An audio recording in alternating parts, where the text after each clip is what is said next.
আমি জানতে চাই বাঁশগাড়ির মুসলমান, ইমানের আওয়াজে আপনারা জবাব দেবেন।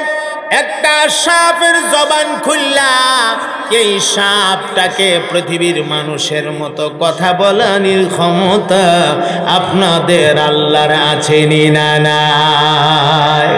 আরো জোরে বলেন আছে? পৃথিবীর মানুষের দ্বারা যেই জিনিসটা অসম্ভব, আল্লাহ পাকের দ্বারা এই জিনিসটা খুব সহজেই সম্ভব। দেখুন না, কোরআনুল কারীমের ভেতরে পরিষ্কার রয়েছে, ঈসা ইবনে মারইয়াম ছোট্ট মানুষ, কোলের মানুষ, একদিনের বাচ্চা, কথা বলার কথা না, একদিনের বাচ্চা তো আর কথা কয় না, কিন্তু একদিনের বাচ্চারেও কথা বলাইছেন কে? ইন্নী আবদুল্লাহ আতানিয়াল কিতাবা ওয়া জাআলানি নবিয়্যা। জোরে জোরে বলে দিন না সুবহানাল্লাহ। একদিনের বাচ্চায় ডাক দিয়া কয়, এই মানুষেরা, আমার আম্মারে তোমরা দোষারোপ করো না, সে অনেক লম্বা ঘটনা, লম্বা কথা। আমি আল্লাহর বান্দা, আমাকে আল্লাহ নবী বানায়া দুনিয়াতে পাঠাইছে। আমি দুনিয়ার সাধারণ মানুষের মতো না, আমি একজন নবী, এবং আমাকে আল্লাহ কিতাব দান করেছে। চিৎকার দিয়া বললা সুবহানাল্লাহ। আল্লাহ পারেনি না পারে না? আহকামুল হাকিমিন আল্লাহ রাব্বুল আলামিন ওই সাপটার জবান খুলে দিয়েছে। যেই মাত্র সাপটার জবান খুলে দিয়েছে, এমনি সাপটা আমার নবী পাকের চেহারায় আনোয়ারের দিকে তাকায় ডাক মারছে, ইয়া রাসূলুল্লাহ, আল্লাহর নবী গো, আপনার সাহাবীকে আক্রমণ করা আমার উদ্দেশ্য না, আমার উদ্দেশ্য আপনি নবীকে এক নজর দেখা। ইয়া রাসূলুল্লাহ, আমি সাপ আল্লাহ রাব্বুল আলামিনের কাছে একটা দরখাস্ত জানিয়েছিলাম, ওগো আমার আল্লাহ, রাহমাতুল লিল আলামিন নবীরে না দেখায়া মেহেরবানি করে আমারে মরণ দিয়েন না। আল্লাহ রাব্বুল আলামিন আমার মুনাজাত কবুল করেছে। আল্লাহ আমারে জানায়া দিছে, জলদি জলদি যা রে, গারে সুরের ভেতরে গিয়া তাড়াতাড়ি আশ্রয় নে। এই গর্তের ভেতরে আমার বন্ধু ডুববে, আর এই সুযোগে আমার বন্ধুরে তুই দেখা নিবে। আমি আপনাকে দেখার জন্য পাগল পাড়া হইয়া গর্তের ভেতরে এসে আশ্রয় নিয়েছি, কিন্তু ইয়া রাসূলুল্লাহ, আমি যে দিকটাই মুখ বের করতে চাই, গর্তের মুখটা বন্ধ পাই। এখানে আইসা আমার কাছে মনে হয়েছে এটা কোনো প্রাণী হবে, আমি আক্রমণ করেছি। আমার উদ্দেশ্য আপনি নবীকে দেখা, আমার উদ্দেশ্য আপনার সাহাবীকে আক্রমণ করা না। আমার নবীর ভালোবাসা সাপটার কলিজায় থাকার কারণে এই সাপটা জান্নাতি হবে। আল্লাহু আকবার বলে। আমার ভাই, কয়েকটা প্রাণী জান্নাতি হবে, এই সাপটা জান্নাতি হবে। হুদহুদ নামে একটা পাখি জান্নাতি হবে। পাখি পয়গম্বর সুলাইমান নবীর ইঞ্জিনিয়ার ছিলেন। হুদহুদ নামের পাখিটা এটা জান্নাতি হবে। ওয়া তাফাক্কাদাত তায়রা ফাকালা মা লিয়া লা আরাল হুদহুদা আম কানা মিনাল গায়িবিন لأعذبنه عذابا شديدا أو لأذبحنه أو ليأتيني بسلطان مبين। আমার ভাই, হুদহুদ নামের এই পাখিটা অনেক লম্বা কথা কোরআনুল কারীমে সূরাতুন নামলের ভেতরে আসছে। হুদহুদ নামের এই পাখিটা আল্লাহর পয়গম্বর সুলাইমান নবীর ইঞ্জিনিয়ার ছিল, ইঞ্জিনিয়ার। পৃথিবীর যত বড় ইঞ্জিনিয়ারই হোক না কেন, যন্ত্রপাতি দিয়া পরীক্ষা নিরীক্ষা না কইরা বলতে পারবে না মাটির নিচে কোন সম্পদ আছে। কিন্তু সুলাইমান নবীর হুদহুদ নামের পাখিটা এত বড় ইঞ্জিনিয়ার, কার ছোট্ট দুইটা ঠোঁট মাটিতে লাগানি মাত্র বলে দিতে পারত হাজার হাজার মন আর টন মাটির নিচে আল্লাহ কোন সম্পদে রেখে দিয়েছে। এই পাখিটা জান্নাতি হবে, সুবহানাল্লাহ। একটা পিঁপড়া জান্নাতি হবে, পিঁপড়া, সুবহানাল্লাহ বলবেন না? ইয়া আইয়ুহান নামলু দুখুলু মাসাকিনাকুম লা ইয়াহতিমান্নাকুম সুলাইমান ওয়া জুনুদুহু ওয়া হুম লা ইয়াশউরুন। কুল ইন কুনতুম তুহিব্বুনাল্লাহ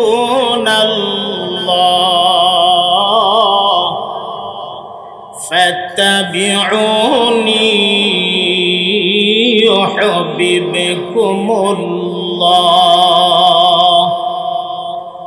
ওয়া ইয়াগফির লাকুম যুনুবাকুম ওয়াল্লাহু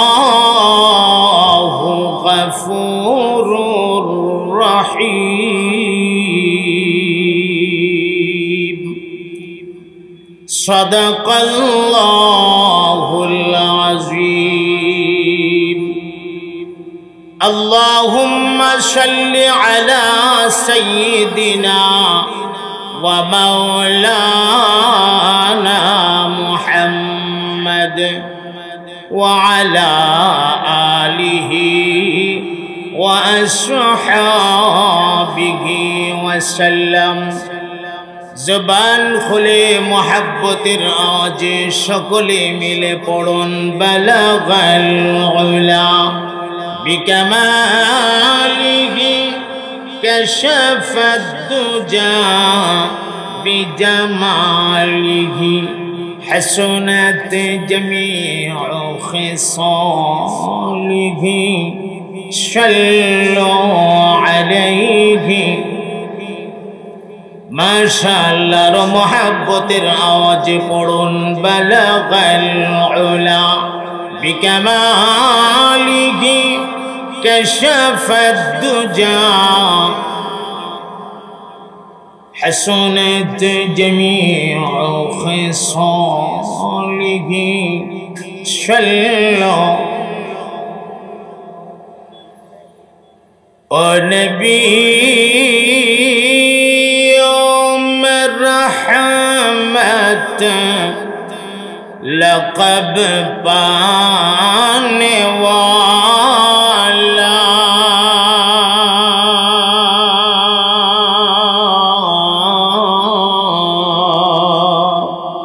मुराद गरीबों की बरलाने वाला बलगल उला बिकमालिही कशफद दुजा बिजमालिही हसनत जमीउ खिसालिही सल्लु अलैहि।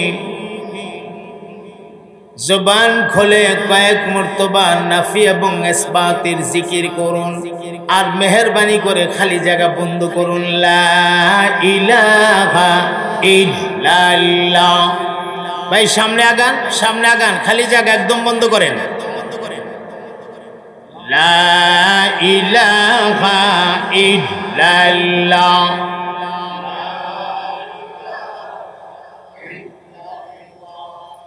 লা ইলাহা ইল্লাল্লাহ।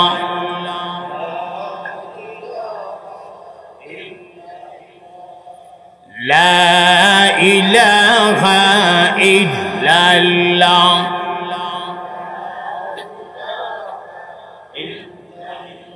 লা ইলাহা ইল্লাল্লাহু মুহাম্মাদুর রাসূলুল্লাহ। পড়ুন সাল্লাল্লাহু আলাইহি ওয়াসাল্লাম।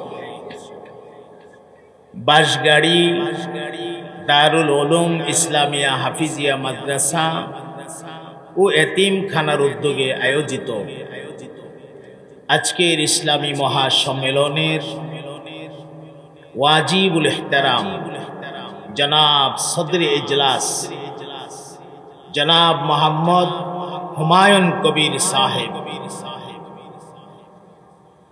এবং জনাব মোহাম্মদ নাজমুল হাসান বাদল মিয়া সাহেব, প্রধান অতিথি জনাব মোহাম্মদ নাজমুল আলম ভুইয়া সাহেব, প্রধান মেহমান জনাব মোহাম্মদ সোহাগ মিয়া সাহেব, সম্মানিত বিশেষ অতিথিবৃন্দ, উপস্থিত হযরত উলামায়ে কেরাম, আজিজ তলাবা, সর্বস্তরের বারাদারান ইসলাম, পর্দানিশীন মা ও বোনেরা,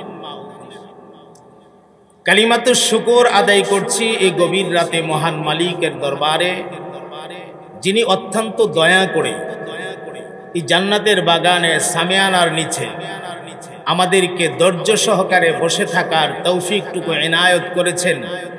আমরা কালিমাতুশ শুকর পড়ছি, জবান খুলে পড়ি আলহামদুলিল্লাহ। আমি আপনাদেরকে এই গভীর রাতে কোনো ভূমিকা না দিয়ে সরাসরি মূল আলোচনায় নিয়ে যাব ইনশাআল্লাহ। আপনাদের খেদমতে যে আয়াতে কারিমাটুকু তিলাওয়াত করেছি, এটি অত্যন্ত সুপরিচিত একটি আয়াত, অনেকেরই জানা আছে আয়াতটা। আল্লাহ রাব্বুল আলামিন বলেন, কুল, হে নবী আপনি বলে দিন। আল্লাহ তার হাবিবকে বলতেছে, হে নবী আপনি বলে দিন, ইন কুনতুম তুহিব্বুনাল্লাহ, তোমাদের মধ্য থেকে কেহ যদি আল্লাহকে ভালোবাসতে চায়। মনোযোগ আছে তো ইনশাআল্লাহ? তোমাদের মধ্য থেকে কেহ যদি আল্লাহকে ভালোবাসতে চায়, হে নবী আপনি বলুন, ফাত্তাবিউনি, তোমরা আমার অনুসরণ করো, আমি নবীর অনুকরণ করো, ইউহিব্বুকুমুল্লাহ, এইটাই হয়ে যাবে আল্লাহ তাআলাকে ভালোবাসা। সুবহানাল্লাহ বলতে ইচ্ছে করে না? আর আল্লাহকে ভালোবাসতে পারলে লাভটা কি হবে? وَيَغْفِرْ لَكُمْ ذُنُوبَكُمْ وَاللَّهُ غَفُورٌ رَحِيمٌ। আল্লাহ পাক তোমাদের জিন্দেগীর সবগুলি গুনাহ মাফ করে দেন। তিনি গাফুর, ক্ষমা করনে ওয়ালা, তিনি রহিম, অতিশয় দয়ালু। এই হলো আমাদের তিলাওয়াতকৃত আয়াতের সরল সাদামাটা তরজমা। এখন আমরা ভেতরের কথা শুরু করব ইনশাআল্লাহ। আয়াতটার ভেতরে, তরজমাটার মধ্যে আমরা একটা ভালোবাসার ইঙ্গিত পাইছি। কথা বলে না, এটা ভালোবাসার ইঙ্গিত পাইছি না? কি পাইছি? ভালোবাসা। আল্লাহকে যদি ভালোবাসতে চাও, রাসূল পাকের অনুসরণ করা লাগবে। তাহলে ভালোবাসার একটা ইশারা আমরা পাইলাম কি পাইলাম না? এই ভালোবাসাটা আমরা যারা বয়স্ক মানুষ আছি, আমরা ঠিক না বুঝলেও ইয়াং জেনারেশন যারা, তরুণ মানুষ যারা, এরা কিন্তু ভালোবাসাটা কম বুঝে না, আমাদের থেকে একটু বেশি বুঝে। ভালোবাসা নামক ফোল্ডারটা আল্লাহ পাক প্রতিটা মানুষের ভেতরে দিয়েছেন। এখান থেকে আমরা ভালোবাসবো আল্লাহকে এবং আল্লাহর রসুলকে। বলেন ইনশাআল্লাহ। আমরা কাকে ভালোবাসবো ভাই? বলেন মহাব্বতে বলেন কাকে ভালোবাসবো? এবং আল্লাহর ওয়াল্লাযীনা আমানু আশাদ্দু হুব্বাল লিল্লাহ, এরাই তো মুমিন যারা পৃথিবীর সবকিছুর চাইতে আল্লাহকে বেশি ভালোবাসবে। আমার এক নাম্বার ভালোবাসাটা হবে আল্লাহর জন্য। বলেন কার জন্য? দ্বিতীয়ত আমার ভালোবাসাটা হবে আমার নবী পাকের জন্য। বলবেন হুজুর আমরাও ভালোবাসি, আল্লাহকে ভালোবাসি, নবীরেও ভালোবাসি। ভালো তো বাসি, মুখ দিয়া বলি, কিন্তু ভালোবাসার যে সুরত, ভালোবাসার যে সিরত, এই সুরত সিরত যে আমার মাঝে নাই। কথা কয় না? কিছু মানুষ আছে দেখবেন, বিরক্ত হবেন না, আমাদের সমাজে মাথার চুল লম্বা কইরা নিয়া একদম কোমরে ছাইরা দেয়, পুরুষ মহিলার মতো হয়ে যায়, একদম কোমরে নিয়ে ভালাই দিচ্ছে চুল। এমন হয় না? দেখছেন আপনারা? চুলের মধ্যে জট বানায় ফেলছে, জট, ওভইনের বাসা। মুস এমন লম্বা কইরা রাখছে ভাই, মুসের লাগি বাতু দিলে খাইতারে না, খাওয়ান লাগলে এমনি আলগিদা দুইরা খাওয়ান লাগে। দেখছেন নি আপনারা? মাঝে মাঝে মুসলাইন ভাগ কইরা ওগুলো আকিস বিড়ি এখানে দিয়ে টুটলেন সুক্কা করে বাজারও ঘুরে হক মৌলা কয়ে কয়ে ডাক মারে, লাল শালো একটা ভিন্দে আর একটা গায়ে লাগায়, আর গাঞ্জার কলকি লয়ে ব্যস্ত। আসেনি আসেনি? গাঞ্জা তো খা খা, আবার কি কয় জানেন? শোনো ভাই মুসলমান, আরে বেশি করে গাঞ্জা টানো, আখেরাতে সবই পাইবা, গাঞ্জা পাইবা না। কারবারটা দেখছেন? এই সুরতে, এই সুরতে, এই সিরতে মরণ পর্যন্ত নবী নবী জপতে পারবা, কিন্তু নবীর সাথে তোমার দেখা কখনো হবে না। কথা বলেন ঠিক কিনা? আমি আজকে একটা গুমুর ফাঁক করিয়ে দেওয়া যায়। নবীর দেখতে মনে চায়, সবাই কয় না গো? আরে ভাই নবীরে দেখতে মনে চায়, কার কার চায় না হাত তুলেন। ভুলে গেল? কার কার মনে চায় দুইটা হাত তুলেন একসাথে, একদম একদম সোজা করেন, সোজা করেন, হাতের আঙ্গুলগুলি ফাঁক করে দেন। আল্লাহ আমাদের প্রতিটা মানুষকে আপনার হাবিবের সঙ্গে স্বপ্ন যুগে জীবনে একবার হলেও মোলাকাত করিয়ে দিয়েন। সবাই বলেন আমিন। কষ্ট হইতেছে আপনাদের? 5 ওয়াক্তের নামাজ জামাতে তাকবীরে উলার সঙ্গে আদায় করবেন। 40টা দিনের আলটিমেটাম দিলাম, 40 দিন পর্যন্ত 5 ওয়াক্তের নামাজ আদায় করবেন জামাতে তাকবীরে উলার সঙ্গে। খাস কইরা বাদাল ইশা মসজিদে নামাজটা আদায় কইরা বাড়ি যাবেন। বাড়িতে গিয়া নামাজের মুসাল্লায় সুন্নত বেতের আদায় করবেন। বেশি না, মাত্র 100 বার আমার নবী পাকের উপরে দিলটা লাগাইয়া, কলিজাটা লাগাইয়া আপনি দরুদ শরীফ পড়বেন।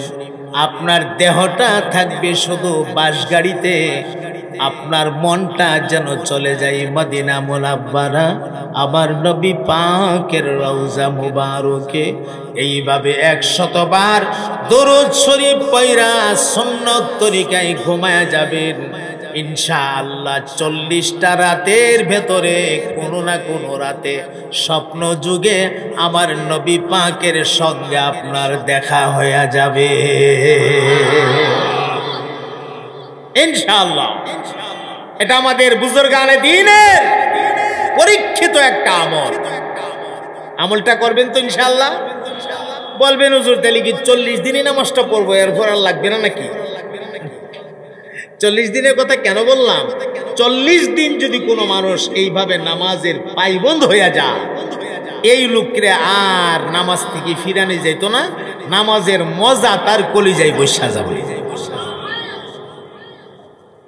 আল্লাহ পাক তৌফিক এনায়েত করেন, সবাই বলেন আমিন।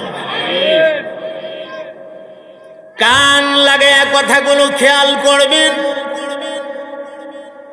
দিলটা লাগায়া মন লাগায়া কথাগুলো শুনবেন।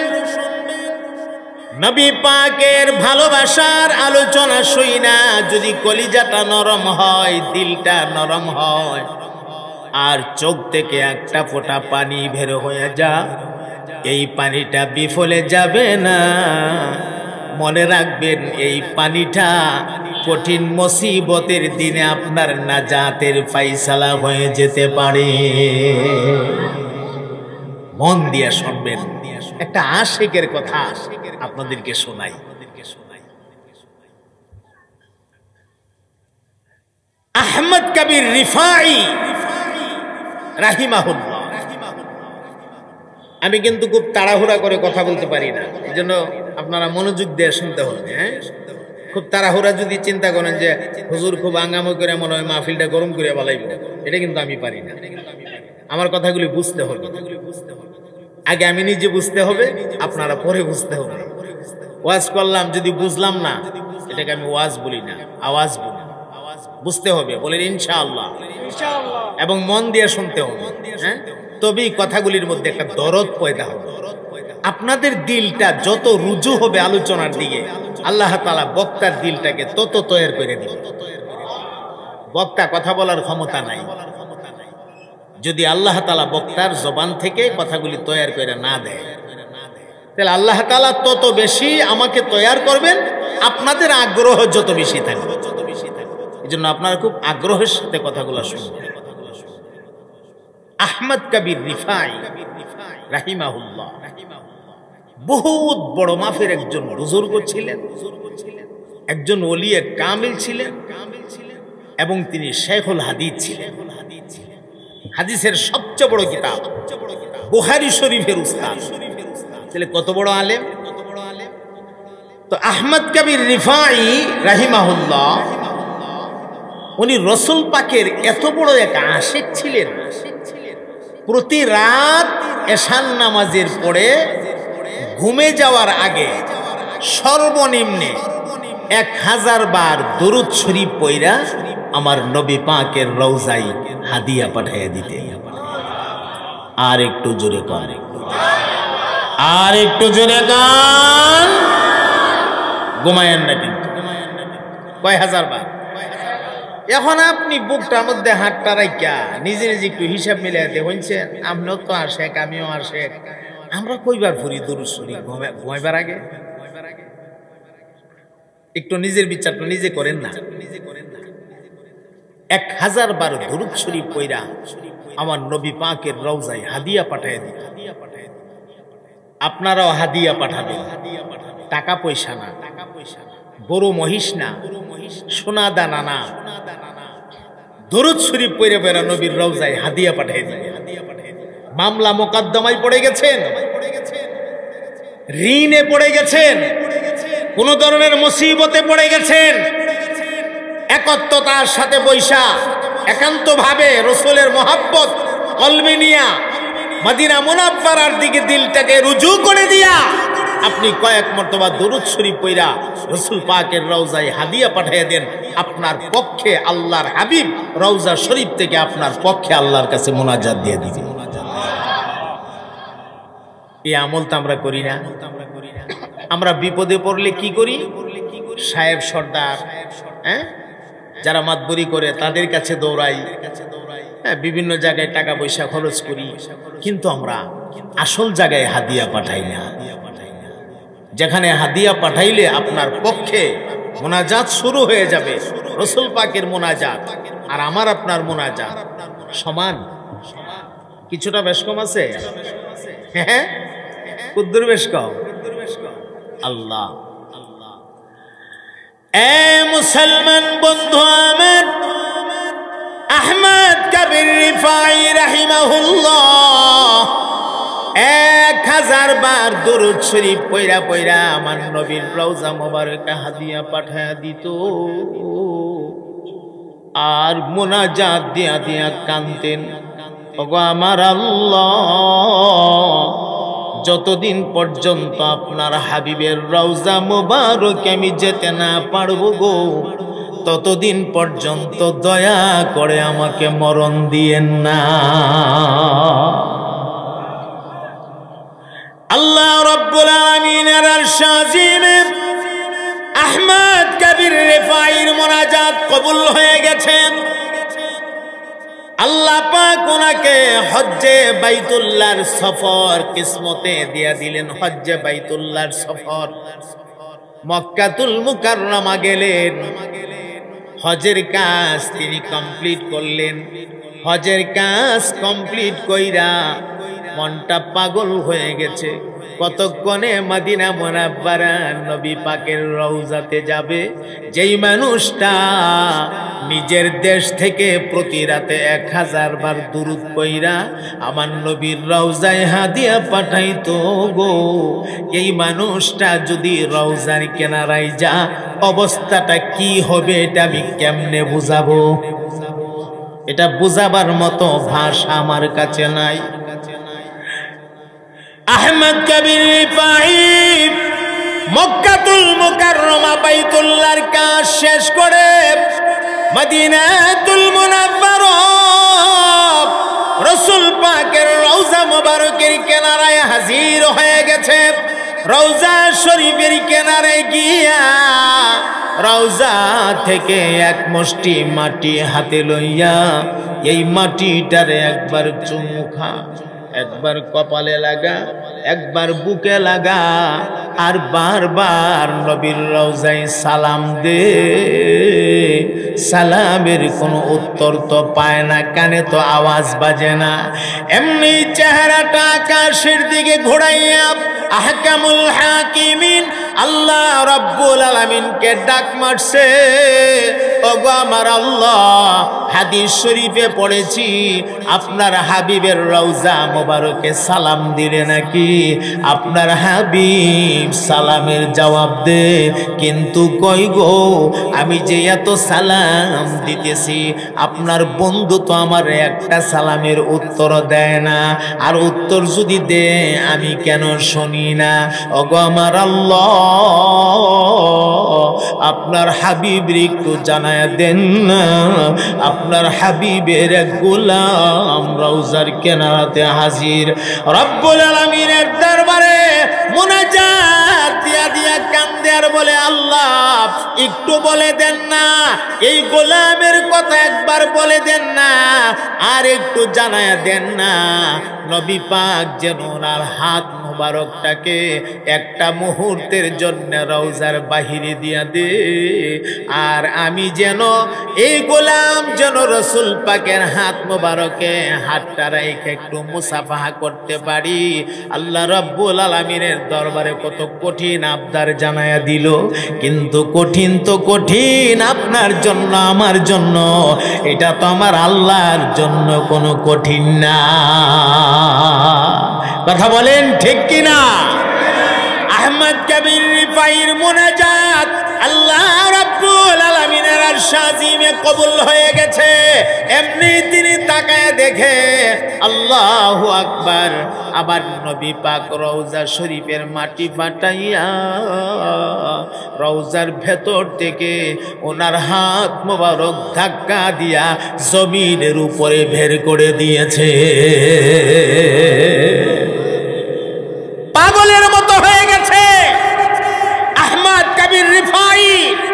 কি দেখলাম আমি, দুইটা লাভ মাইয়া গিয়া রাসূল পাকের হাত মোবারক এইভাবে দুইটা মুসাফা কইরা রাসূলের হাত মোবারকে একটা চুমু খাইছে, দুইটা ঠোঁট দিয়া চুমু। আহারে, এই দুইটা ঠোঁট কত দামি হয়ে গেছে, যে দুইটা ঠোঁট আমার নবী পাকের হাতের মধ্যে লাগছে।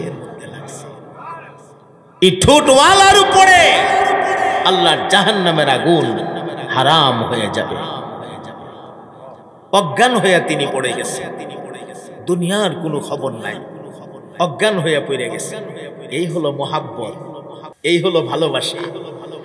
এখন অজ্ঞান থেকে আবার যখন হুশে আসছে, জ্ঞান ফিরে আসছে, জ্ঞান ফিরে আসার সাথে সাথে এখন কাঁদতেছি, কি দেখলাম, এটা দেখলাম কি, আমার নবী পাকের হাত যদি এত সুন্দর হয়, না জানি গো আমার নবী দেখতে কত সুন্দর।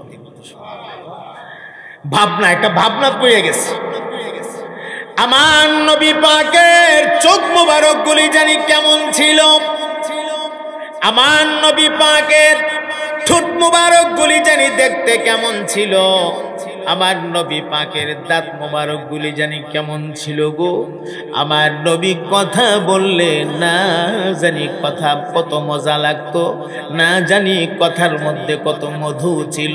একটা ভাবনার কল্পনার মধ্যে পড়ে গেছে, আর বিনায়া বিনায়া কাঁদতেছে।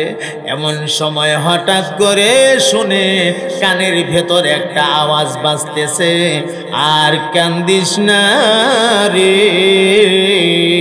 আমি নবী কথা দিলাম ময়দানে মাহশরে তোমাকে ছাড়া আল্লাহর জান্নাতে আমি যাব না। আল্লাহু আকবার বলে। এই হলো আশেক, আপনিও আশেক, আমিও আশেক, তারাও ছিল আশেক। কিছুটা বেশ কম আছিনি না নাই? আমি কথাগুলি কেন বলতেছি, ফলাফলটা কিছুক্ষণ পরে বের হবে ইনশাআল্লাহ, মনোযোগটা দিয়ে রাখেন। আমার ভাই, আরেকটা আশেকের কথা আপনাদেরকে একটু শোনাই, মনোযোগ আছে ইনশাআল্লাহ। রাসূল পাকের সাহাবায়ে কেরাম আজমাইনের মধ্যে সবচেয়ে বড় যে সাহাবী ছিলেন, সবচেয়ে জলিল কদর যে সাহাবী ছিলেন, সর্বপ্রথম যিনি ইসলাম কবুল করেছিলেন, বলেন তো ওনার নামটা কি? মাশাআল্লাহ, চমৎকার। আপনারা তো অনেক জানেন, জানতেই তো হবে। আমি একজন মুসলমান হিসাবে ইসলামের টুকিটাকি কিছু কথা আমাকে তো জানা লাগবেই। খুব ভালো লাগলো আপনারা উত্তর দিয়েছেন। উনি প্রথম মুসলমান পুরুষদের মধ্যে। একদিন হঠাৎ করে রাসূল পাক আবু বকরকে ডাইকে কাছে নিলেন, কাছে নিয়ে বলতেছে, আবু বকর কথাটা কিন্তু কারো কাছে বলবা না। ঠিক আছে ইয়া রাসূলুল্লাহ, বলুন। মক্কার পরিবেশটা বেশি একটা ভালো মনে হইতেছে না, সম্ভবত খুব শীঘ্রই আল্লাহর তরফ থেকে নির্দেশ আসতে পারে, আমাকে হিজরত করে ইয়াসরিবে যাওয়া লাগতে পারে। কোথায়? ইয়াসরিব, মদিনাতুল মুনাওয়ারার পূর্ব নাম। বলেন, মদিনাতুল মুনাওয়ারার পূর্ব নাম ইয়াসরিব। এখানে মাঝখানে একটা প্রাসঙ্গিক আলোচনার বাহিরের একটা কথা আপনাদের জেহেনে দিয়ে দেই। আমাদের নবী সাল্লাল্লাহু আলাইহি সাল্লাম যেখানেই যাইতেন, রাসূল যেখানেই যাইতেন, আল্লাহর হাবিব কদম রাখার সাথে সাথে জায়গাটার দাম বাইরে যেত। আরেকটু জোরে কর, জায়গার দাম কি হইতো? এই যে মক্কাতুল মুকাররম, মক্কা, আমি বাইতুল্লাহর কথা বলছি না, হ্যাঁ, কাবা শরীফের কথা বলছি না, মক্কা, মক্কা, মক্কা শহরটার কথা বলছি। এই মক্কা শহরটা কয়দিন আগে, মানে মক্কা যে মক্কা হয়েছে এটা বেশি দিন হয়েছে না। আমার নবী আসার পরে মক্কা, এর আগে হাজার হাজার বছর যাবত এই শহরটার নাম ছিল বাক্কা। হ্যাঁ, শহরটার নাম কি ছিল? বাক্কা। বলবেন হুজুর মক্কার সাথে তাল মিলে বাক্কা কই লইলেন? কোরআন শরীফের কথা। সুবহানাল্লাহ পড়ে। ইন্না আউওয়ালা বাইতিন উদিআ লিন-নাস লাল্লাযী বিবাক্কাতা মুবারাকাও ওয়া হুদাল লিল আলামিন।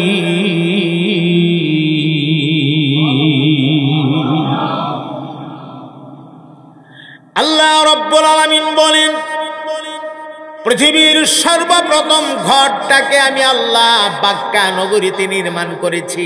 বাক্কা নগরীতে, এই বাক্কাই হলো বর্তমানের মক্কা। আমার নবী পাকরে বাক্কা নগরীতে আল্লাহ পাঠাইলেন। আমার নবীর সম্মানে বাক্কার বাক্কা রইল না, নবীর সম্মানে বাক্কা পরিবর্তন হইয়া জাগার নাম হয়ে গেল মক্কাতুল মুকাররমা। আমার মুহতারাম ভাই, আমার নবী গেছেন উহুদে, উহুদের দাম বেড়ে গেছে। আমার নবী গেছেন তায়েফে, তায়েফের দাম বেড়ে গেছে। আমার নবী গেছেন গারে হেরায়, দাম বেড়ে গেছে। আমার নবী গেছেন গারে সুরে, জাগার দাম বেড়ে গেছে। আমার নবী গেলেন ইয়াসরিবে, ইয়াসরিব আর ইয়াসরিব রইল না। আমার নবীর সম্মানে নাম পরিবর্তন হয়ে জাগার নাম হয়ে গেল মদিনাতুল মুনাওয়ারা অথবা মদিনাতুর রাসূল। মদিনাতুল মুনাওয়ারা অথবা মদিনাতুর রাসূল। নবী আমার ডাক দিয়া বললেন, রে আবু বকর, মক্কার পরিবেশটা বেশি ভালো মনে হয় না। মনে হয় গো বেশি দিন আমি মক্কায় থাকতে পারবো না। আল্লাহর তরফ থেকে আমার প্রতি নির্দেশ আসতে পারে, আমি চলে যাওয়া লাগবে ইয়াসরিবে। তোমাকে জানায় রাখলাম, যেদিন আমি সফরটা করব, আমি ইয়াসরিবে চলে যাব, সেদিন তুমি আবু বকর আমার সফরের সাথী হইবা। আশেক কারে কইরে ভাই কান লাগান, জবান দিয়া আশেকের দাবি করলাম, কাজের বেলা নাই। এটা আশেক না, বরং আশেক নামের সাথে প্রতারণা করা। কথা বলেন ঠিক কিনা? এ ভাই, নবী পাকের আশেক হওয়াই লাগবে আপনাকে।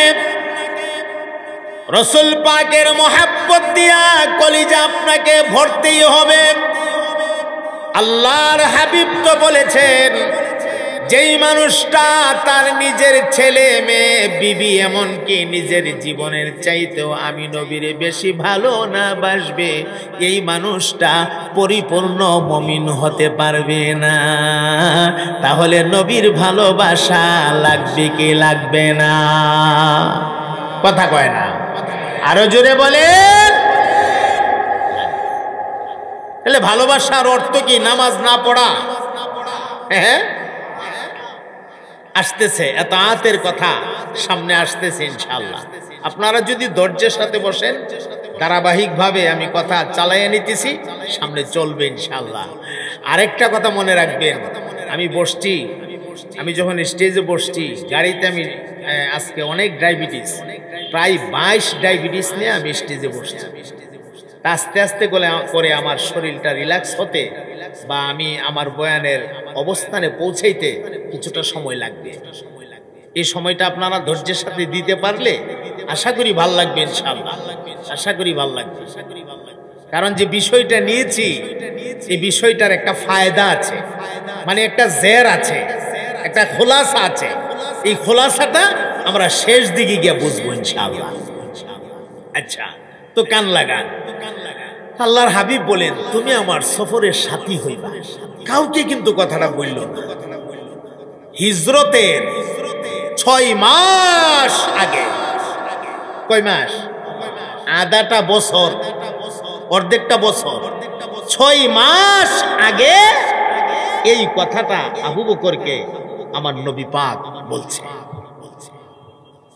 6 মাস পরে রাসূল পাক হুজরার ভেতরে ঘুমাইতেছে, আর আবু জাহাল, আবু লাহাব, উতবা, শাইবা, ওলীদ ইবনে মুগীরারা এরা চতুর্দিক থেকে রাসূল পাকের হুজরাকে ঘেরাও করে ফেলছে, আল্লাহর নবীকে হত্যা করে ফেলবে।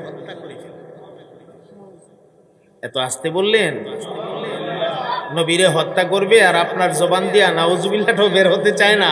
আরে চিল্লায় বলেন না নাউজুবিল্লাহ। আহা, আমার নবী পাক তো ঘুমাইতে আছে, আর ওরা দেখা গেছে প্রত্যেক গোত্র থেকে, প্রত্যেক বংশ থেকে একজন করে মানুষ আনছে। কারণ কোন গোত্রের মানুষ যেন এই কথা বলতে না পারে নবীর হত্যাকাণ্ডের সঙ্গে আমাদের বংশ জড়িত ছিল না, এমন যেন কেউ বলতে না পারে। প্রত্যেক গোত্র থেকে আবু জাহাল একজন করে মানুষ আনছে। আমার নবীর হুজরাখানা চতুর্দিক দিয়া একদম গ্রাউ করে ফেলছে। সালাতুত তাহাজ্জুদের সময় আমার নবী বের হবে, রসুল পাক ওযু বানাবে, তাহাজ্জুদের নামাজ আদায় করবে, আর এই চান্সে ওরা আল্লাহর নবীকে হত্যা করে ফেলবে। আমার ভাই গো, রসুল পাক তো দিব্য আরামে ঘুমাইতেছে, দুনিয়ার কোনো খবর নাই। আহকামুল হাকিমিন আল্লাহ রাব্বুল আলামিন জিবরাইলকে ডাক মারলেন, রে জিবরাইল আর দেরি করিস না রে, জলদি জলদি যা, আমার হাবিবের কানে গিয়া সংবাদটা পৌঁছায়া দে। মক্কার পরিবেশ ভালো না, ওরা সবাই মিলে সিদ্ধান্ত নিয়েছে আমার হাবিবকে হত্যা করে ফেলবে। না না না, তা হতে পারে না। আমার হাবিবের হেফাজতের জিম্মাদার তো আমি আল্লাহ। আমার বন্ধুর কানে সংবাদ পৌঁছায়া দাও, আর আমার বন্ধুকে বলে দাও এক মুষ্টি মাটি হাতে নিবে, সূরা ইয়াসিনের প্রথম থেকে তেলাওয়াত শুরু করবে। ফাগশাইনাহুম ফাহুম লা ইউবসিরুন পর্যন্ত তেলাওয়াত করবে, আর মাটিটাকে দরজাটা খুলে আস্তে করে বাহিরে ছেড়ে দেবে। মাটিটা ছেড়ে দেওয়া পর্যন্ত আমার বন্ধুর দায়িত্ব, আর মাটি দিয়া কি করা লাগবে সেটা আমি মহান আল্লাহর দায়িত্ব। আমার নবী পাক দিব্য আরামে ঘুমাচ্ছে। গভীর রাত, জিবরাইল আমিন নবী পাকের হুজরায় হাজির হয়ে গেছে। জিবরাইল বিরাট পেরেশানিতে পড়ে গেছে। আমি কেমনে গো নবীর ঘুম ভাঙাবো, নবীরে কেমনে ঘুম থেকে জাগাবো? আমি যদি নবীর ঘুম ভাঙাই, আমার নবী নিয়ে আবার কষ্ট পা, ময়দানে মাহশরে নিয়ে আমি আবার ধরা খেয়ে যাই। আমি কেমনে নবীরে ঘুম থেকে ডাক দেই? সাহস করতে পারে না, কেমনে নবীরে ঘুম থেকে জাগাবে? এক পর্যায়ে জাগাইতে তো হবে, আল্লাহর অর্ডার, না জাগাও তো পারবে না। এক পর্যায়ে জিবরাইল আমিন নবীরে ঘুম থেকে জাগাবার কৌশল অবলম্বন করলেন। জিবরাইলের জিহ্বাটা বের কইরা আমার নবী পাকের পায়ের তালাতে লাগাইয়া দিছে। রাসূল পাকের ঘুম ভেঙে গেছে। রাসূল আঁখি খুললেন, চোখ দুইটা খুললেন। চোখ খুললেই দেখে জিবরাইল আমিন পায়ের গোড়ালিতে জিহ্বা লাগাইয়া রাখছে। আরো জোরে কান। জিবরাইল আমিন যেই মাত্র অনুভব করতে পারলেন নবী পাকের ঘুম ভাঙছে, সাথে সাথে জিবরাইল সালাম দিতে লাগলেন। আসসালামু আলাইকা ইয়া রাসূলুল্লাহ, আসসালামু আলাইকা ইয়া হাবিবাল্লাহ। আল্লাহর নবী গো, আপনি জলদি জলদি ঘুম থেকে জাগেন, তাড়াতাড়ি উঠেন, মক্কার পরিবেশ ভালো না। আজকের এই রাতে, এই মুহূর্তে এক্ষুনি আপনি মক্কা ত্যাগ করতে হবে। মক্কা ছেড়ে দিয়ে ইয়াসরিবের দিকে রওনা করা লাগবে। জলদি জলদি আপনি ঘুম থেকে জাগেন। আমার নবী পাক ঘুম থেকে জায়গা বললেন, আমার আল্লাহর বার্তা কি? আল্লাহর বার্তাটা আমাকে জানাও, এখন আমার করণীয় কি?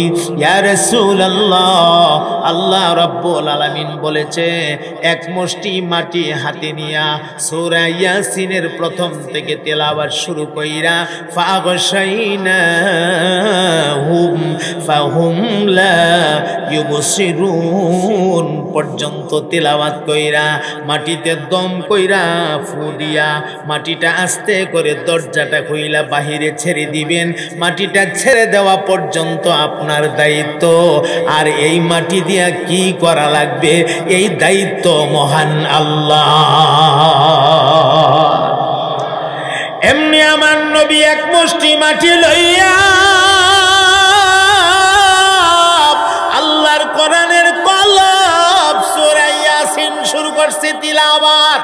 ও ভাই, সূরাতুল ইয়াসিনকে কোরআনুল কারীমের কলব বলা হয়েছে। আল্লাহর হাবিব বলেছেন লিকুল্লি শাইইন কলব ওয়া কলবুল কোরআনি সূরাতু ইয়াসিন। প্রত্যেকটা জিনিসের জন্য একটা করে কলব আছে, আর কোরআনুল কারীমের কলব হচ্ছে সূরা ইয়াসিন। আমার নবী পাক সূরা ইয়াসিন তেলাওয়াত শুরু করে দিলেন। তিলাওয়াত সামনে আয়াতে কারিমা আসছে ফাগশাইনাহুম ফাহুম লা ইউবসিরুন। মাটির মধ্যে ফু দিছে, আস্তে করে দরজাটা খুলছে, এভাবে মাটিটা বাহিরে ছেড়ে দিছে। বাহিরে ছেড়ে দেওয়ার সাথে সাথে আল্লাহ পাক কুদরতি ভাবে ফিরিস্তার মাধ্যমে মাটির কণাগুলিরে দইরা দইরা মুশরিকিনদের চোখের ভেতরে ঢুকাইয়া দিছে। এমনি চোখে একটা গোছা পড়লে কেমন লাগে? গোছা বুঝেন তো? গোছা এটা তো আমরা বিবারিয়ার ভাষা হই। গোছা, একটা গোছা লাগলে কেমন লাগে? যতক্ষণ এটা বের না হয় শান্তি লাগে না। চোখ কচলাইতে থাকে মানুষ, এরপরে পানি দে অথবা অন্য কাউকে দিয়া সুতি কাপড় দিয়া আস্তে আস্তে করে এটারে নিয়ে আসো। গোছা ভাল লাগে না, হ্যাঁ, বেকায়দা লাগে, পলকে পলকে বাড়ি খা, কি অশান্তি লাগে। আর আল্লাহ নিজে কুদরতি ভাবে ফেরেশতা দিয়া দইরা ঢুকাই দিছে। এটা কেমন যন্ত্রণা! বাপ রে বাপ, খালি বেশি ব্যাঙের মতো ফাল শুরু করছে, সব খালি লাফা লাফাইতাছে আর সব কসলাইতাছে। কি হইল রে, কি হইল? আরেকটা কো আমার কি হইল? আরে কি হইল রে, আমার কি হইল রে? সব নাইসের উপরে আছে। জিবরাইল আমিন কে ইয়া রাসূলুল্লাহ, এই লাফালাফির ভিতরে দিয়া আপনি চলে যান। হেরা লাফালাফি নিয়ে ব্যস্ত, চোখ কসলা নিয়ে ব্যস্ত, দেখনের টাইম নেই। এখন কেডা কোন দিক দিয়ে যাইতেছে দেখনের টাইম নাই। আল্লাহ নবী তারা ধাক্কায়া ধাক্কায়া রাস্তা ফাঁক কইরা বাহির হয়ে গেছে। বলেন তো গিয়া প্রথমে কই যাইব? এই তো বুঝালাইছে। সিদ্দিক আকবর হযরত আবু বকর রাদিয়াল্লাহু তাআলা আনহুর ঘরের দরজায় আমার নবী পাক হাজির। দুশমনের ভয়, জোরে ডাক দেওয়া যাবে না, জোরে ডাক দিলে আবার দুশমনরা শুনতে পারে। আমার নবী আস্তে করে ডাক দিলেন, আবু বকর। ভেতর থেকে আওয়াজ আসছে, লাব্বাইকা ইয়া রাসূলুল্লাহ। কি বোঝা যায়? ঘুমেছিল, সজাগ। টান দিয়া দরজাটা খুলে দিয়েছে। আল্লাহ নবীরে সালাম দিতে লাগলেন, আসসালামু আলাইকা ইয়া রাসূলুল্লাহ। আমার নবী পাক ডাক দিয়া বললেন, রে আবু বকর, দুশমনের ভয়ের কারণে আস্তে করে আমি তোমাকে ডাক দিলাম, তুমি উত্তর দিয়া পালাইলা, তুমি কি ঘুমাও নাই? এমনি আবু বকর ডাক দিয়া কো, নবী গো, আজকে আপনি ডাক দিছেন, আমি উত্তর দিছি, তাই আপনি প্রশ্ন করছেন আমি ঘুমাইছি কি ঘুমাইছি না? ইয়া রাসূলুল্লাহ, আপনি স্মরণ করে দেখুন, আজ থেকে 6 মাস আগে আপনি আমাকে বলেছিলেন আপনার হিজরতের, আপনার এই সফরের সাথী নাকি আমাকে বানাবেন। ইয়া রাসূলুল্লাহ, ওই যে 6 মাস আগে আপনি আমাকে বলেছিলেন, আল্লাহর কসম 6 মাস যাবত আমি আবু বকর একটা সেকেন্ডের জন্য রাতের বেলায় আমার ফিটটা আমি কোনো রাতে বিছানায় লাগাই না। আমার মাথায় বিরাট পেরেশানি, কোন দিন জানি গো রাহমাতুল লিল আলামিন আমার ঘরের দরজায় হাজির হয়ে যা। আল্লাহু আকবার বলেন, আল্লাহু আকবার। আমার মাথায় বিরাট পেরেশানি, কোন দিন জানি আমার নবী হাজির হয়ে যা। আমি যদি সাথে সাথে জবাব দিতে না পারি, আমার নবী পাক আবার মনের মধ্যে ব্যথা পা, আমার নবী যদি কষ্ট পা গো, আল্লাহ রাব্বুল আলামিনের কাছে আমি পাকড়াও হয়ে যাব। ইয়া রাসূলুল্লাহ, এইভাবে 6টা মাস পর্যন্ত আমি একটা মুহূর্তের জন্য ঘুমাই নাই। আমার মুহতারাম ভাইয়ারা, রাসূল পাক বললেন ঠিক আছে, এবার চলো আমরা সফর নিয়ে সামনে রওনা করি। উটের পৃষ্ঠে আমার নবী পাক বসা, উটের লাগাম ধরে ধরে সাহাবী সিদ্দিক আকবর আবু বকর টানে। রাস্তা চলছে, পথ চলতেছে তো চলতেছে, হঠাৎ করে এক পর্যায়ে গভীর রাতে হযরতে আবু বকর একবার দৌড় মাইরা নবী পাকের ডান দিকে চলে যা, আবার দৌড় মাইরা নবী পাকের বাম দিকে চলে যা, আবার দৌড় মাইরা সামনে যা, আবার দৌড় মাইরা পেছনে যা। এইভাবে যখন বারবার চক্কর লাগানি শুরু করছে, আল্লাহর হাবিব ডাক দিয়া কো, আবু বকর এত পেরেশানি তোমার কলবের ভেতরে কারণটা কি? এত পেরেশানি তুমি কেন করছো, কারণটা কি? এমনি আবু বকর ডাক দিয়া কো, নবী গো,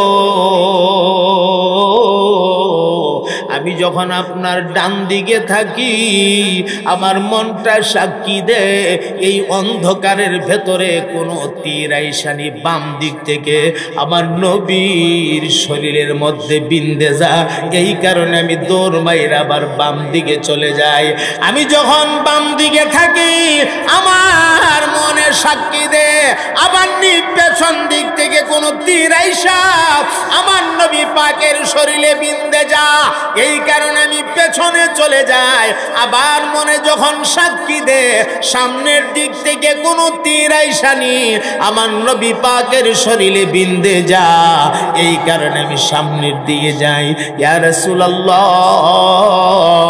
আমি চতুর্দিকে চক্কর লাগানোর কারণ হলো অন্ধকারের ভেতরে কোনো তীর যদি আসে, তীরটা আমি আবু বকরের গায়ে লাগক আমার কোনো ব্যথা থাকবে না, মনে কোনো দুঃখ থাকবে না, কিন্তু আমার সামনে আপনার শরীর মোবারকে একটা তীরের আঘাত কেন গো, একটা সুইয়ের আঘাত আমি আবু বকর বরদাস্ত করে নিতে পারবো না। কি ইশক ছিল তাদের, তাদের কলিজায় কি ইশক ছিল রাসূল পাকের জন্য। সুবহানাল্লাহ। আমার মুহতারাম ভাইয়েরা, চলতে চলতে চলতে চলতে এক পর্যায়ে এখন সকাল হয়ে যাইতেছে, ফজরের সময় হয়ে গেছে। কিছুক্ষণের মধ্যেই সূর্যের আলো চলে আসবে। আল্লাহর নবী বলেন এই মুহূর্তে আমরা কোথাও আশ্রয় নেওয়া দরকার। তখন একটা গর্তের ভেতরে আশ্রয় নিলেন। এই গর্তটা সুর পর্বতের গর্ত, এটাকে বলা হয় গারে সুর।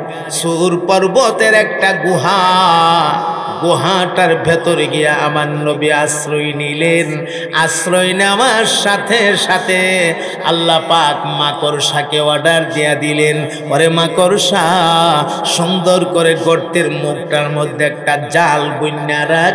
আর কবুতরকে অর্ডার দিলেন, ঢাল ডুল গাছের পাতা লতাই না সুন্দর করে একটা বাসা বানাইয়া ডিম পাইরা ডিম লইয়া কুচ্চা বইয়া থাক।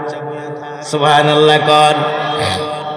ওরা আসলে এই গর্তের কিনারে আসলে গর্তের মুখে তাকাইলেই যেন ওরা বুঝে না এটার ভিতরে কোনো মানুষ ঢুকছে না, ঢুকলে তো এইগুলি ভাঙ্গার কথা, এই বাসাটা তো ভেঙে যাওয়ার কথা। ওরা আসছেও পায়ের নিশানা ধইরা ধইরা ওরা এই পর্যন্ত আসছেও। হযরত আবু বকর বলছিলেন, ইয়া রাসূলুল্লাহ, এই যে তাদের পা দেখা যায়।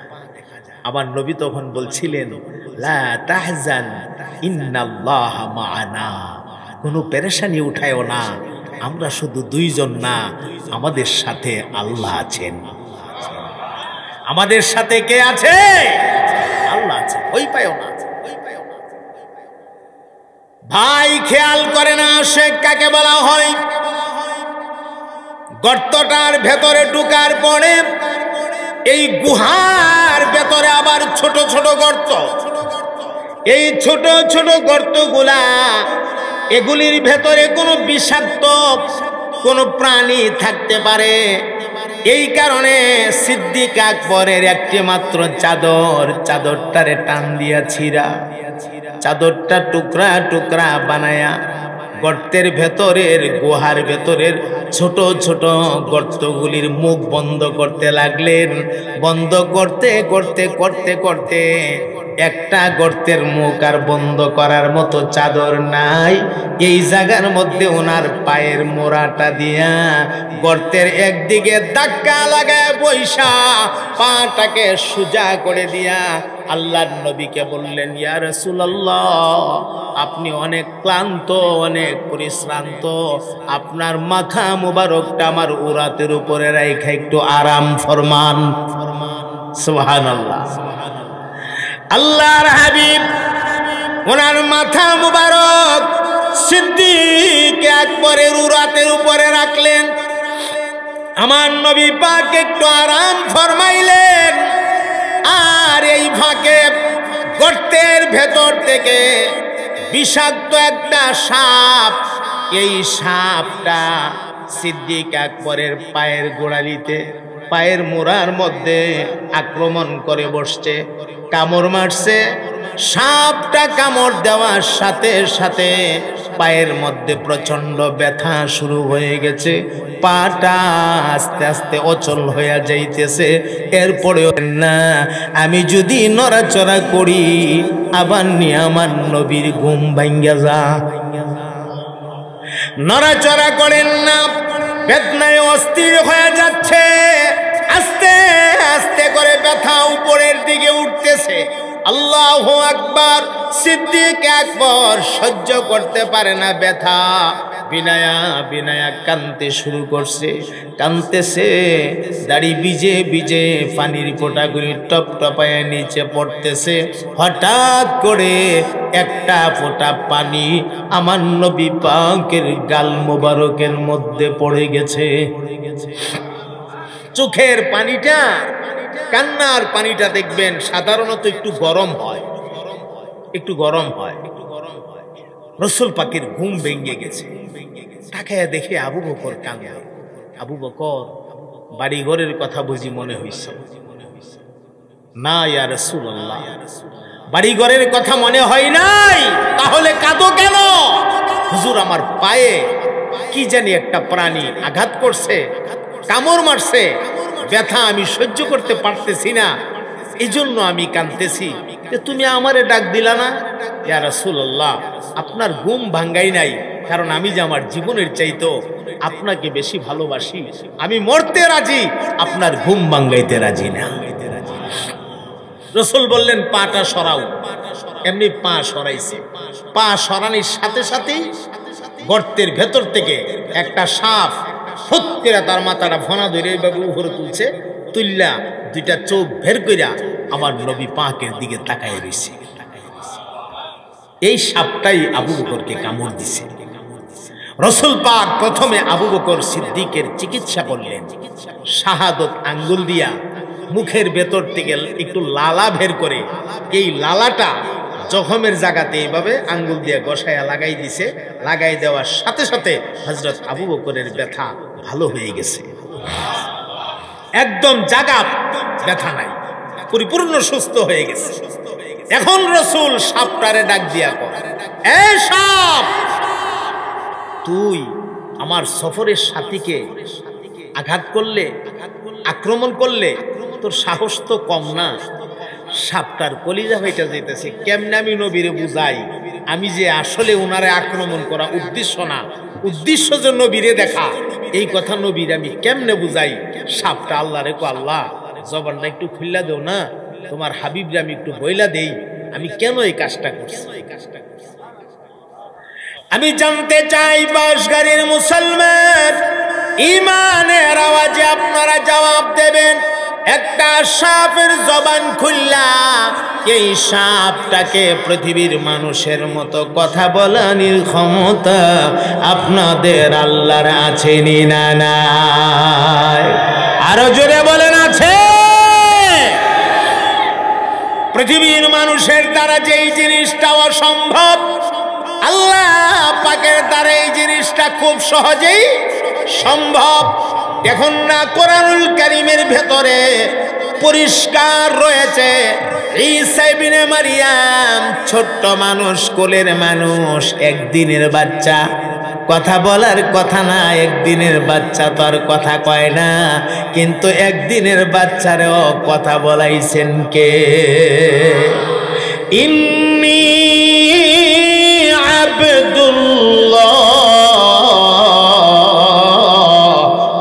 আতানিয়াল কিতাবা ওয়া জাআলানি নবিয়্যা। জোরে জোরে বলে দিন না সুবহানাল্লাহ। একদিনের বাচ্চায় ডাক দিয়া কয়, এই মানুষেরা, আমার আম্মারে তোমরা দোষারোপ করো না, সে অনেক লম্বা ঘটনা, লম্বা কথা।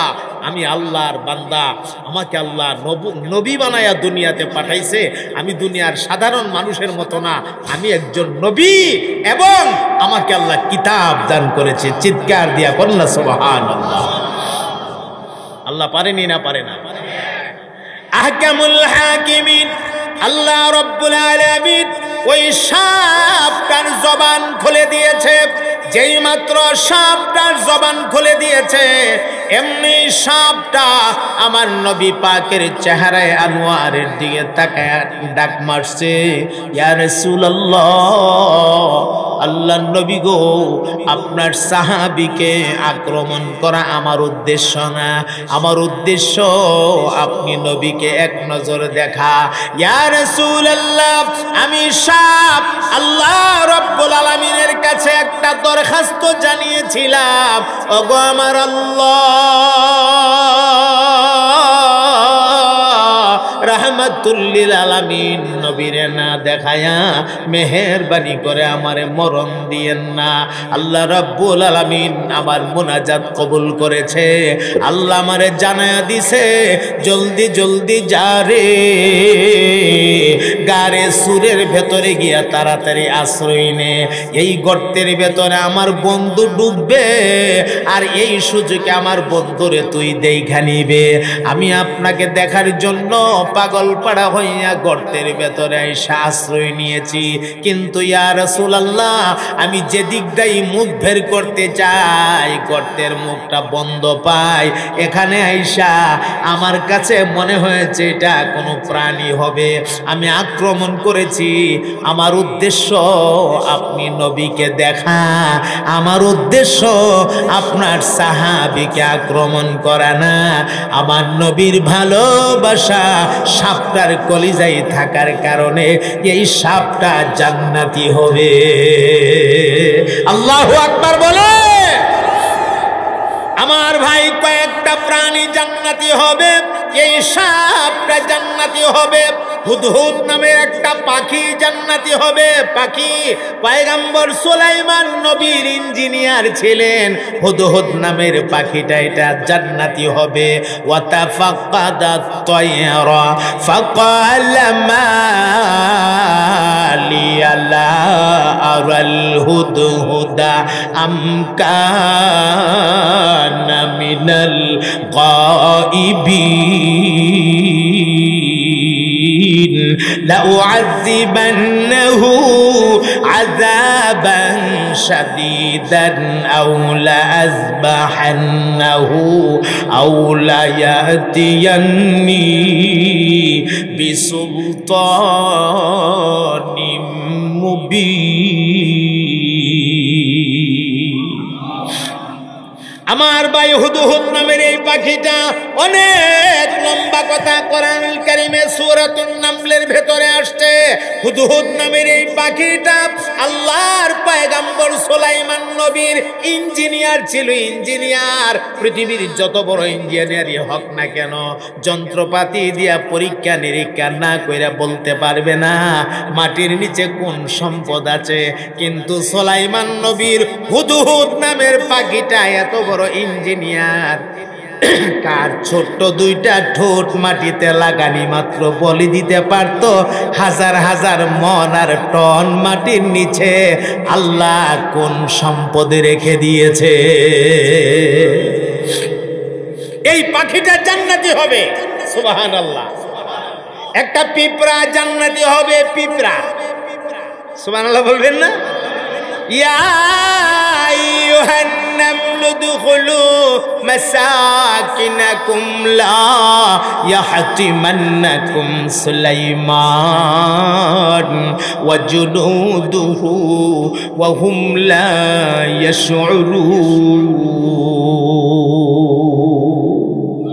যেই পিঁপড়াটা সুলাইমান নবীর সাথে কথা বলছিলেন, পিঁপড়াটা জান্নাতি হবে, সুবহানাল্লাহ। একটা কুত্তা জান্নাতে যাব, কুত্তা, হ্যাঁ কুত্তা। ওয়া কালবুহুম বাসিতুন জিরাইহি বিল ওয়াসিদ। আসহাবে কাফের আল্লাহর ওলিরা 7 জন যুবক, বলেন কয়জন যুবক? 7 জন যুবক। জালেম বাদশা দাকিয়ানুসের অত্যাচার সহ্য করতে না পাইরা ওরা গর্তের ভেতরে আশ্রয় নিতে যাচ্ছে।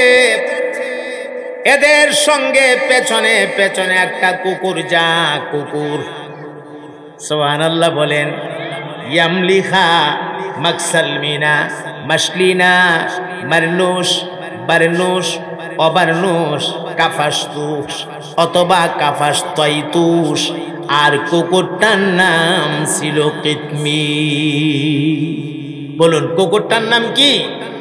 কিতমির। আল্লাহর ওলিরা ডাক দিলেন, রে কুকুর,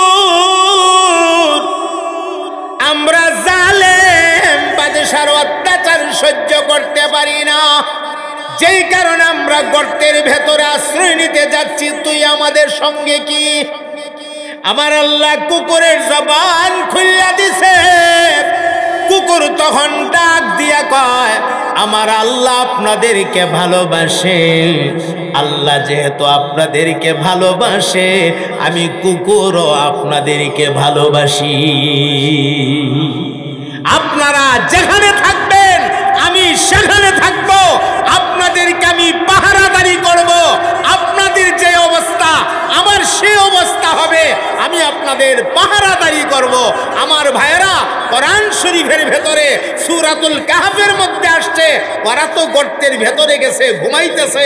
আল্লাহ 309 বছর পরে এরারে ঘুম থেকে জাগাইছিল। 309 বছর পরে ঘুমাইছে। আল্লাহ এরারে 309 বছর ঘুম পাড়ায় রাইখা এরপরে জাগাইছিল। আমার ভাই, আর কুকুরটাও এই 309 বছর পর্যন্ত এমন ভয়ঙ্কর সুরত নিয়া আল্লাহ তারে এমন ভয়ঙ্কর সুরত দিয়েছিল, সুরত নিয়া গর্তের মুখের মধ্যে বৈশা রইছে, যেন কোনো মানুষ গর্তের কিনারা দিয়ে আসতে না পারে। কোনো মানুষ আসলেই কুকুরটারে দেখকেই বাপ রে কই একটা দূর দিত, আর সামনে আগাইতো না। গর্তের ভিতরে কি আছে এটা দেখুন তো পরের কথা, কুত্তা দিক কইতে দূর মারত। শত শত বছর ঘুমাইছে আল্লাহর ওলিরা, পাহারাদারি করছে কুকুরটা। এই কুকুরটা জান্নাতি হবে। যেই উটটা আমার নবী পাককে নিয়া মক্কা থেকে ইয়াসরিবে গিয়েছিল মদিনায়, সেই উটটা জান্নাতি হবে। এখন একটু হিসাব মিলে দেখেন, এ ভাই, আপনি আমি আশরাফুল মাখলুকাত, আল্লাহর সৃষ্টি জগতের সেরা জাতি আমরা। আমি যদি জান্নাতে যেতে পারি না, আল্লাহ যদি আমার হাসরের মাঠে আইয়ুহাল মুজরিমিন কয়ে ডাক মারে, আরে গুনাহগারের দলেরা আলাদা হয়ে যাও, আলাদা হয়ে যাও, একসাথে তোমরা জমা হও। পাট পাট কইরা আমরা যদি আলাদা কইরা ফেলে, নেককারদের থেকে বাহির কইরা ফেলে, তাহলে আমার মতো মানুষের জীবনের চাইতে তো ওই কুকুরটার জীবন সার্থক। কথা কন না কেন? আমার জীবনের চাইতে ওই পিঁপড়াটার জীবন সার্থক, আমার জীবনের চাইতে ওই হুদহুদ নামের পাখিটার জীবন সার্থক, আমার জীবনের চাইতে ওই সাপটার জীবনটা সার্থক। এজন্য আমার মোহতারাম ভাইয়েরা, হাতে ধরে পায়ে ধরে বলি, দুনিয়ায় আমার আল্লাহ পাঠাইছে মজ মাস্তি করার জন্য না, আল্লাহ দুনিয়ায় মানুষরে পাঠাইছে গো একটি মাত্র কারণে, আর এই কারণটা হইল মানুষেরা আল্লাহর ইবাদত করবে। আল্লাহ কেন পাঠাইছে? আল্লাহর ইবাদত করার জন্য। ওমা খালাকতুল জিন্না ওয়াল ইনসা ইল্লা লিয়াবুদুন। এজন্য আমি মাঝে মাঝে বলি, পাগলামি কইরা লাভ নাই, এ দুনিয়া থাকার জায়গা না। তোমার চাইতে আরো বড় বড় তাপশালীরা দুনিয়ায় ছিল, আজকে তাকায়া দেখো তারা মাটির সঙ্গে মিশে গেছে, তাদের হাড্ডিরও কোনো খোঁজ খবর খুঁজা পাইবা না। একদিন তুমিও থাকবা না, তোমার লক্ষ লক্ষ টাকা ব্যাংকে আছে, টাকার জায়গায় টাকা থাকবে কিন্তু টাকাওয়ালা থাকবে না, বাড়ির জায়গায় বাড়ি থাকবে গো লেকিন বাড়িওয়ালা থাকবে না। এ ভাই, এত সুন্দর আলিশান গোসলখানা বানাইছেন, যেই গোসলখানাটার মধ্যে ঠান্ডা পানির ব্যবস্থা আছে, আবার গরম পানির ব্যবস্থাও আছে। গোসলখানাটা মেহমান আসলে নিয়ে টাইনা দেখান, এই যে দেখেন আমার গোসলখানাটা, গোসলখানার ভেতরে 1.5 লাখ 2 লাখ টাকা খরচ করছেন, কিন্তু জানেননি আপনার জীবনের শেষ গোসলটা কিন্তু এই গোসলখানাতে হবে না। জীবনের শেষ গোসলটা সাধারণ একটা পর্দা দিয়া বের দেওয়া একটা গোসলখানার ভেতরে হবে। আপনার সম্পদ সাথে যাবে না, মাত্র 3টা কাপড়ের টুকরা আপনাকে দিয়ে দেওয়া হবে, আর যদি মহিলা 5টা টুকরা দেওয়া হবে, আর বাহিরে না। আপনাকে এই পর্দাটার ভেতরে সামান্য ওই যে সীমিত একটা গরম পানি, বড়ি পাতার হালকা গরম পানি দিয়া জীবনের শেষ গোসলটা করিয়ে দেওয়া হবে। আপনার জন্য একটা সাবান আনা হবে,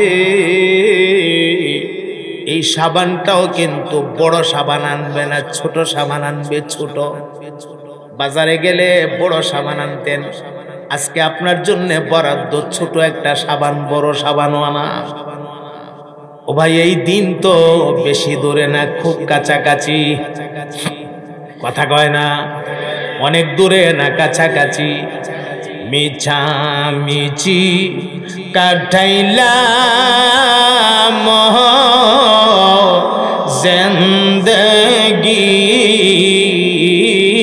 পড়েন সবাই, মিছামিছি কাটাইলাম জিন্দেগি, সময় থাকতে না করিলাম বন্দেগি, সময় থাকতে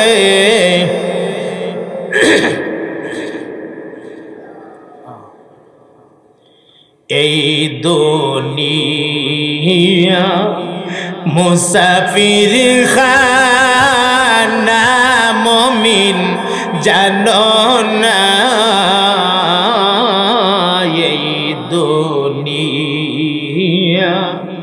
মুসাফির খানা, মুমিন জানো না কত মানুষ আইল গেল রহিল না, কত মানুষ আইল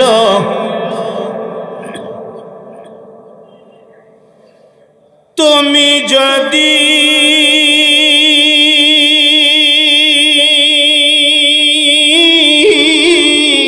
মাফ না করো আল্লাহ বান্দারে, তুমি যদি মাফ না করো আল্লাহ বান্দারে,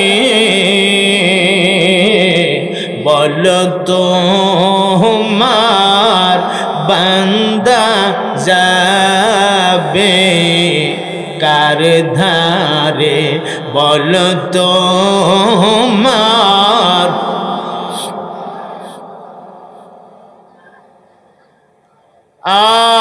মিছামিছি কাটাইলাম জিন্দগি, মিছামিছি কাটাইলাম জিন্দগি, সময় থাকতে না করিলাম বন্দেগি, সময় থাকতে